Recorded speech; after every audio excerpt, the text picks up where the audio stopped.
Everyone. तो आज के इस वीडियो में हम देखने वाले हैं about taxation of trading in India. हम इंडिया में टैक्स ट्रेडिंग तो बहुत लोग करते हैं। इंट्राडे ट्रेडिंग हो गया, फ्यूचर्स एंड ऑप्शंस हो गए, डेरिवेटिव्स हो गए, ठीक है। बहुत सारी ट्रेडिंग लोग करते हैं इंडिया में। तो उसका टैक्सेशन कैसे होता है, ठीक है, तो वो हम जानेंगे इस वीडियो में। तो इस वीडियो में हम देखने वाले हैं about taxation of futures and options, intraday, commodity का कैसे होगा, करेंसी का taxation and your delivery trading, ठीक है। So let's begin. तो सबसे पहले हमारे पास आ जाता है most importantly intraday transaction. Intraday transaction में हम क्या करते हैं, बाय करते हैं एंड सेल करते हैं, या फिर सेल करते हैं एंड बाय करते हैं on the same day. On the same day, एक ही दिन के ऊपर हम क्या करते हैं, हम बाय करते हैं और सेल करते हैं। बिकॉज हम उसे सेम डे पे बाय और सेल कर रहे हैं, उसे है ना स्पेकुलेटिव बिजनेस माना जाता है। It is speculative in nature, ठीक है। अब ये स्पेकुलेटिव और नॉन स्पेकुलेटिव में हम बाइफिकेशन क्यों कर रहे हैं वो मैं आपको बाद में बताऊंगा। बट इंपॉर्टेंट चीज़ है, जो आपका इंट्राडे ट्रांजैक्शन होगा, ठीक है, जो आपका इंट्राडे ट्रांजैक्शन होगा वो आपका स्पेकुलेटिव बिजनेस माना जाएगा, ठीक है। Next is your futures, options, commodity derivatives and currency derivatives. Futures में हम क्या करते हैं, it's a future contract to buy और सेल पर्टिकुलर शेयर और अंडरलाइंग असेट। ऑप्शन में हमारे पास ऑप्शन होता है to buy a particular underlying asset. Commodity में अंडरलाइंग असेट आपका, कमोडिटी डेरिवेटिव में आपका अंडरलाइंग असेट कमोडिटी होता है, और करेंसी डेरिवेटिव्स में करेंसी आपका अंडरलाइंग असेट होता है, ठीक है। अब ये जो फ्यूचर्स, ऑप्शंस, कमोडिटी डेरिवेटिव्स और करेंसी डेरिवेटिव्स है ना, वो आपके नॉन स्पेकुलेटिव बिजनेस में आ जाएगा, ठीक है। वो आपका नॉन स्पेकुलेटिव बिजनेस में आ जाएगा। तो बस आपको ये याद रखना है कि आपका जो इंट्राडे है सिर्फ वही स्पेकुलेटिव बिजनेस में आएगा। मतलब ऐसा ट्रांजैक्शन जिसमें आप बाय और सेल सेम डे पे कर रहे हो, वही आपका स्पेकुलेटिव बिजनेस में आएगा, एंड बाकी के सारे आपके नॉन स्पेकुलेटिव बिजनेस में आएंगे। डिलीवरी में हम फिजिकल डिलीवरी लेते हैं शेयर्स का, शेयर्स हम बाय करते हैं। वो डिपेंड करेगा, आपका कैपिटल गेन जाएगा या फिर बिजनेस इनकम होगा, depending upon the nature of your entity, depending upon the nature of your transaction, ठीक है।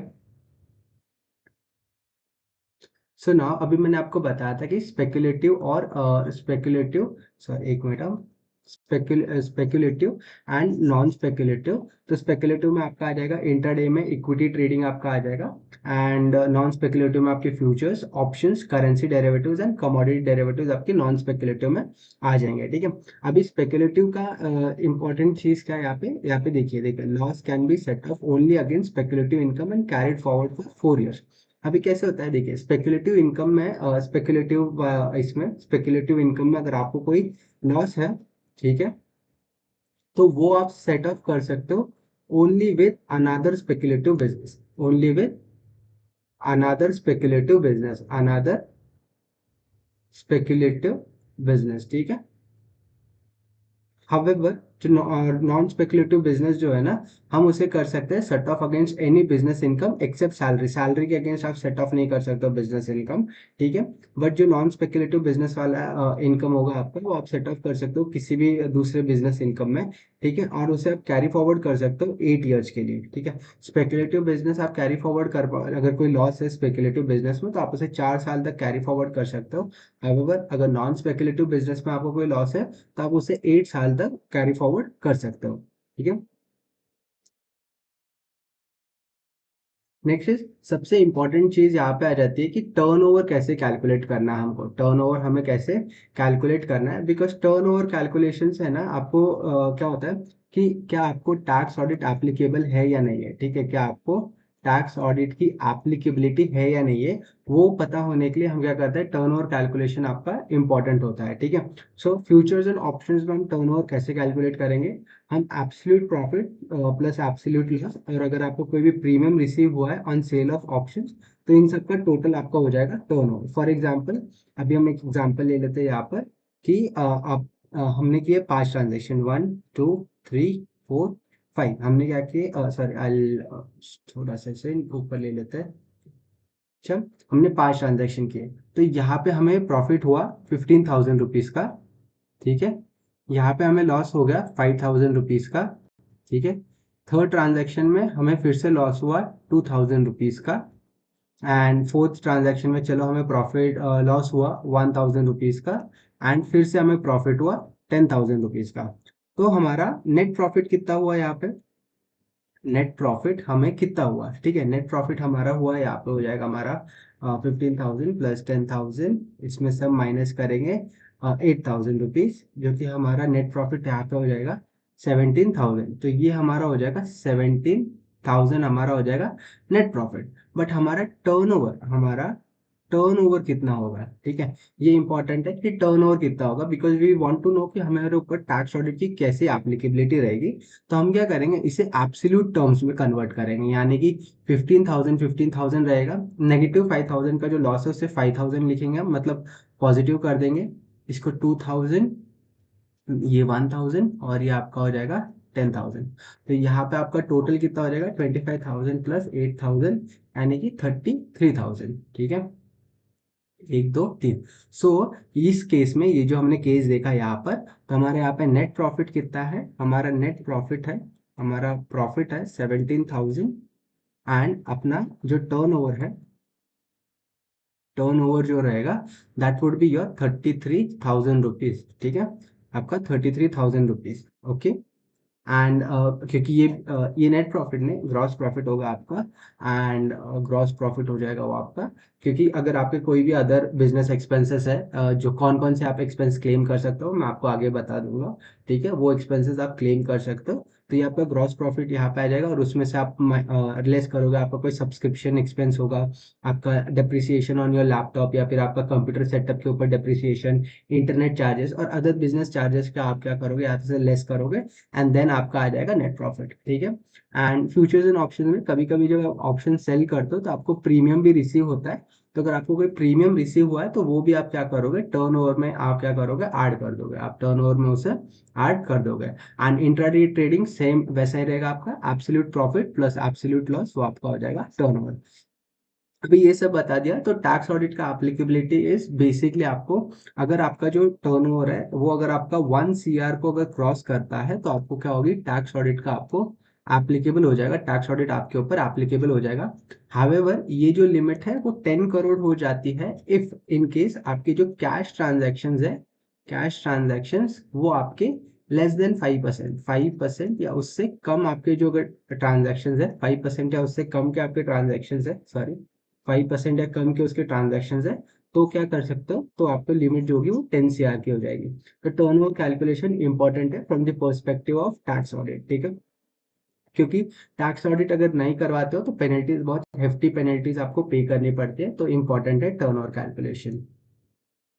नेक्स्ट इज जैसे set of and carry forward of losses, जैसे मैंने बोला था स्पेकुलेटिव या इंट्राडे लॉस, स्पेकुलेटिव बिजनेस आता है, तो आप उसे सेट ऑफ कर सकते हो ओनली अगेंस्ट जो स्पेकुलेटिव इनकम, ठीक है। जो अगर आपका स्पेकुलेटिव इनकम है उसके अगेंस्ट आप उसे सेट ऑफ कर पाओगे, और कैरी फॉरवर्ड आप कर सकते हो उसको 4 ईयर्स के लिए, 4 ईयर्स के लिए आप उसे कैरी फॉरवर्ड कर सकते हो। हावेवर जो फ्यूचर्स एंड ऑप्शंस में अगर आपको कोई लॉस है वो नॉन स्पेकुलेटिव नेचर का होते हुए आप उसे किसी भी बिजनेस इनकम के साथ आप उसे सेट ऑफ कर पाओगे, आप किसी भी बिजनेस इनकम के साथ उसको सेट ऑफ कर पाओगे। एंड कैरी फॉरवर्ड आप कब तक कर सकते हो, 8 साल तक आप उसे कैरी फॉरवर्ड कर सकते हो, ठीक है। नेक्स्ट इज कौन सा ITR फॉर्म भरना चाहिए हमने, तो अगर आपको कोई फ्यूचर्स एंड ऑप्शंस ट्रेडिंग से इनकम है, इंट्राडे ट्रेडिंग आपने किया है, या फिर बिजनेस ट्रेडिंग किया है आपने, ठीक है, अगर आपने कोई बिजनेस ट्रेडिंग किया है, तो बिकॉज ये तीनों, चाहे वो स्पेकुलेटिव हो नॉन स्पेकुलेटिव हो, है तो वो बिजनेस ही है, तो वो आपके बिजनेस ही। तो आप क्या करोगे, तीनों केसेस में ITR 3 फाइल करोगे, ठीक है, तीनों केसेस में आप ITR 3 फाइल करोगे। हावेवर आपने वो जो ट्रांजेक्शन आपने किया, अगर आपने लॉन्ग टर्म होल्ड किया है, शॉर्ट टर्म होल्ड किया है फॉर कैपिटल गेन पर्पजेस के लिए, ठीक है, आपने कोई फ्यूचर्स एंड ऑप्शन ना ट्रेडिंग, आपने ना तो फ्यूचर्स एंड ऑप्शंस किया है ना ट्रेडिंग किया है, आपने बस इक्विटी शेयर या म्यूचुअल फंड्स या फिर आपने इसे खरीद के रखे हैं एंड देन आप उन्हें सेल करते हो बाद में, तो वो आपके इन्वेस्टमेंट्स में आ जाएंगे, एंड उस केस में आप फाइल करोगे ITR 2 फाइल करोगे। And ITR 1 depending on your condition, कि अगर आपको सिर्फ लॉन्ग टर्म कैपिटल गेन हुआ है और वो long term capital gain is below 1,25,000, तो उस केस में ITR 1 भी आपको एप्लीकेबल हो सकता है, ठीक है। ITR की एप्लीकेबिलिटी के लिए एक अलग से वीडियो है, वो उसे आप रेफर कर सकते हो। नेक्स्ट इज जैसे मैंने कहा था, क्योंकि ये एक बिजनेस है, क्योंकि फ्यूचर्स एंड ऑप्शंस इंट्राडे वो क्या है, आपका बिजनेस है, तो आप क्या कर सकते हो, जो भी आपके एक्सपेंसेस है which you have incurred in your business, आप उन्हें क्या कर सकते हो, आप उन्हें क्लेम कर सकते हो। एंड आप आपके जो ग्रॉस प्रॉफिट जो आपको हुआ था, ग्रॉस प्रॉफिट में से आप आपके सारे एक्सपेंसेस क्लेम कर सकते हो, एंड देन आपका जो नेट प्रॉफिट होगा उसके ऊपर आप क्या करोगे, टैक्स पे करोगे। ठीक है, नेट प्रॉफिट जो होगा उसके ऊपर आप टैक्स पे करोगे। तो आपने अगर कुछ ब्रोकरेज पे किया होगा तो आप उसे डिडक्शन कर सकते हो, उसका डिडक्शन ले सकते हो। इंटरनेट चार्जेस हो सकता है, लैपटॉप अगर आपने कॉस्ट अगर रेंट पे लिया है तो आपका कॉस्ट हो जाएगा, रेंट पे लिया है तो रेंटल कॉस्ट, एंड सब्सक्रिप्शन अगर आपने कुछ लिया हुआ है तो वो भी आप क्लेम कर सकते हो। प्रोफेशनल फीस जैसे आईटीआर टैक्स फाइलिंग, जो इनकम टैक्स रिटर्न फाइलिंग, या फिर कोई भी एडवाइजरी चार्जेस या कोई भी अदर प्रोफेशनल फीस आपने पे किए तो आप उसे भी क्लेम कर सकते हो। अगर आपके पास कंप्यूटर है, लैपटॉप है, तो आप उसके ऊपर 40% से आप क्या कर सकते हो, डिप्रिसिएशन क्लेम कर सकते हो। ठीक है, और भी अगर आपके कोई भी बिजनेस एक्सपेंस रहेंगे which are related to your particular business, तो आप क्या कर सकते हो, उनको क्लेम कर सकते हो। आप आपके ग्रॉस प्रॉफिट में से सारे एक्सपेंसेस माइनस कर सकते हो, एंड जो भी आपका नेट प्रॉफिट आएगा, जो भी आपका नेट प्रॉफिट आएगा, आप उसके ऊपर आप क्या करोगे, टैक्स पे करोगे। ठीक है, अभी यहाँ पे एक एग्जांपल ले लेते हैं। देखिए राहुल है, ठीक है, उसको सैलरी इनकम है 10,000 का। फ्यूचर्स एंड ऑप्शंस में उससे प्रॉफिट है 2 lakhs का, एंड इंट्राडे में उसका लॉस है 40,000 का। अभी सैलरी इनकम वुड बी, जो salary income would be taxable under the head salaries. ठीक है, एंड आप कुछ कोई भी लॉस सैलरीज के अगेंस्ट सेट ऑफ नहीं कर सकते हो। फ्यूचर्स एंड ऑप्शंस का आपका जो प्रॉफिट है, फ्यूचर्स एंड ऑप्शन क्या है, वो स्पेकुलेटिव है या नॉन स्पेकुलेटिव है, नॉन स्पेकुलेटिव है, करेक्ट। तो नॉन स्पेकुलेटिव नेचर का है, नॉन स्पेकुलेटिव नेचर का है। एंड जो इंटरडे लॉस है वो क्या है, स्पेकुलेटिव नेचर का। ठीक है, ये है स्पेकुलेटिव नेचर का।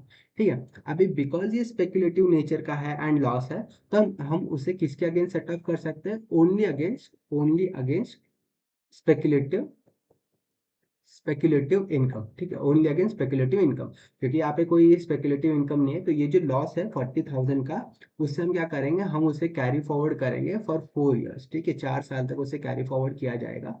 ठीक है, एंड फ्यूचर्स एंड ऑप्शन में आपको जो प्रॉफिट हुआ है वो आप आपके बिजनेस इसमें दिखाओगे as business, and intraday loss भी आप एज बिजनेस दिखाओगे। हाउएवर ये दोनों एक दूसरे के साथ सेट ऑफ नहीं होंगे, जैसे मैंने बताया कि जो आपका इंट्राडे लॉस है आप उसे क्या करोगे, कैरी फॉरवर्ड करोगे 4 years के लिए। ठीक है,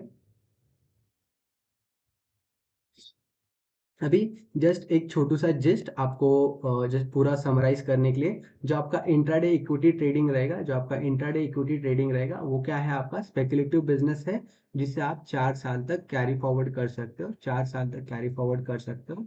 ठीक है, दूसरा futures and option commodity and currency derivatives, वो आपके नॉन स्पेकुलेटिव बिजनेस आ जाएगा। आपका नॉन स्पेकुलेटिव बिजनेस है, तो आप मतलब उसे किसी भी बिजनेस के साथ आप अगर उसमें लॉस है तो आप उसे सेट ऑफ कर सकते हो।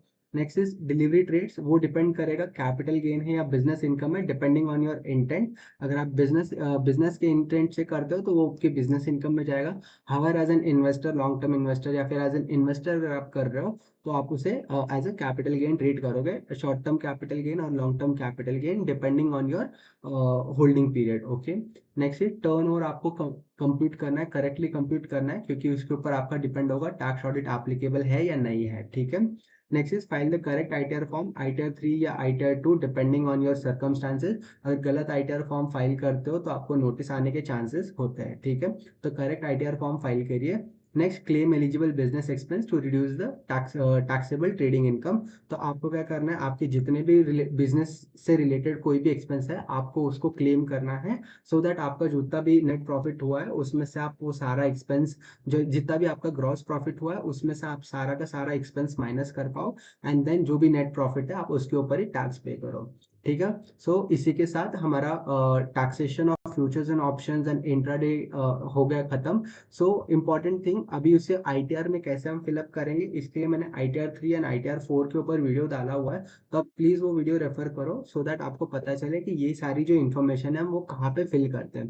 ठीक है, अगर कोई भी डाउट हो इससे रिलेटेड तो आप कमेंट कर सकते हो। ठीक है, so thank you for watching and see you in the next video.